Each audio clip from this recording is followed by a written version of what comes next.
Hello everyone. Today we are going to talk about the failed type from TypeScript.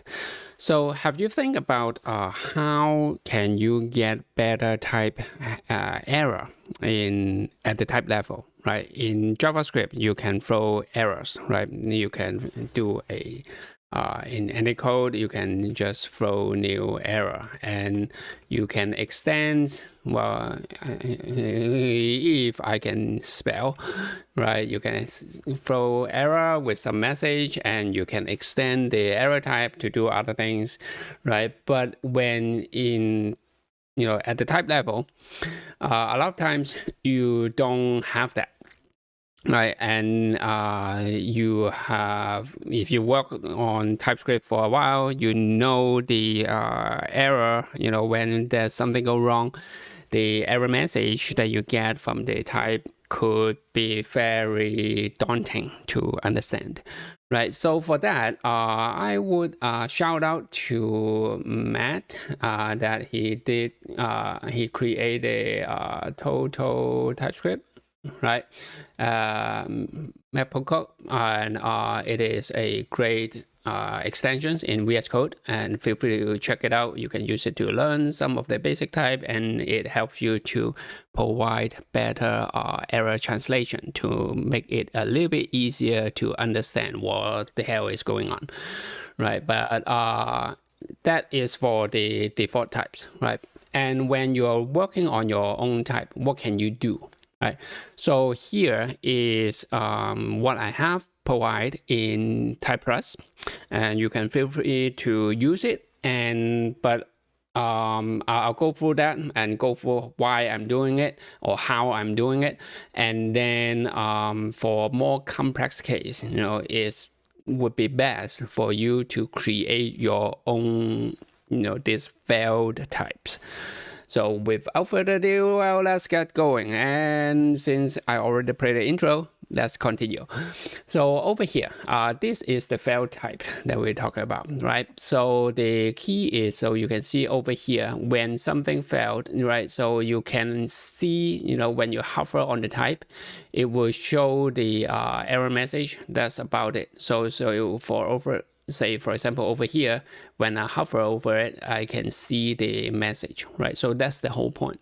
So you can see the type, and then you can see some message, right? And if you want, you can add additional things. Say, for example, in this failed T, I also provide this type to allow you to have one additional type parameters.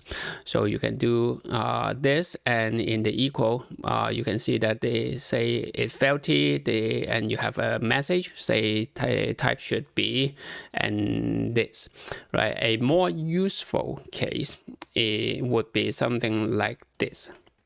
Say, for example, I am doing a dependency injection system. So there's another videos that I should do that's for the you now know what's it called, Gizmo. Gizmo. So that is the latest library that I create, and it will be used in just web, and I'm in the middle of it, and so that's also one of the reasons I'm so busy nowadays. So in that library, I'm using the same concept, and I'm doing the DNCY, right? Missing dependency types. So with that, in that case, I don't need this guy. I don't need the additional message. I'll just say T over here. Then I can have some function, right? So some function bool and do whatever, and it say it at the end do some type case, and it fail, or it needs say name, for example. Right. Don't care about the rest. Return as any. Don't. So the type of the R of a foo, right? Type of foo, for example. No, that doesn't work. So cons R equals to that, and then type R equals to type of R, right? So with that, you will see that the error is missing dependency name, right? Then it's clearly describing what it is. So this is a way to do the type level error for your type library or for your library in general, right? That gives a much better explanation or message to your consumer. So instead of having some mumbo jumbo, complicated type inference description of your conditional type, go 5 level deep, right? So how it is done is there are 2 ways to do it. It's very similar. I'm just showing the simplest way. This in general, it is using the concept of branded type. And here is using, not even creating the actual symbol, is using the declare syntax to create a unique symbol over here. So with that, then I can have, you can use that as the index of your interface and then put in this message. So in your case, you can name your field type however you want, right? Make it descriptive, and then you can take in a message, or you can take in any additional things that you want to have, right? So experiment that. And then another thing worth noting is that you can see that I'm using interface over here instead of using type. Typically I would recommend people to use type to do things like this, or to do any type programming, right? But the issue is type is actually type alias.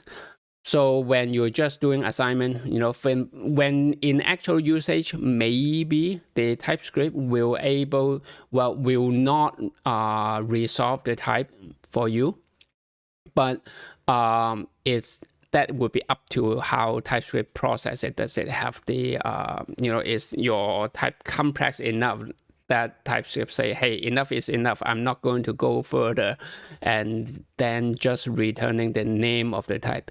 But since over here, that is not what we want. We actually want the type message, this string or this description or whatever, however you want to call it, to show up at the consumer side. So that's why we actually do not want TypeScript to unwrap the alias to show what's inside internally.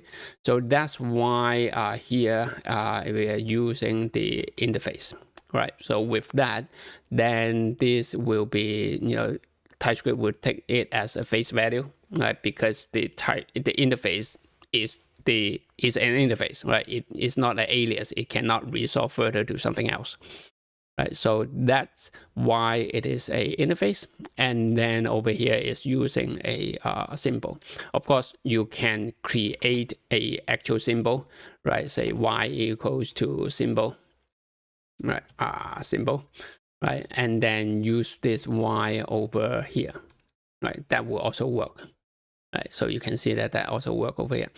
So, but how do you do it is up to you. Right, but you can also just define it over here like this as a type level unique symbol. All right, so that's it for this video. I hope that this is useful, and I hope you will go ahead and try it out and make your type a little bit easier to use by your consumer. And with that, thank you for watching, and we'll see you next time. Bye.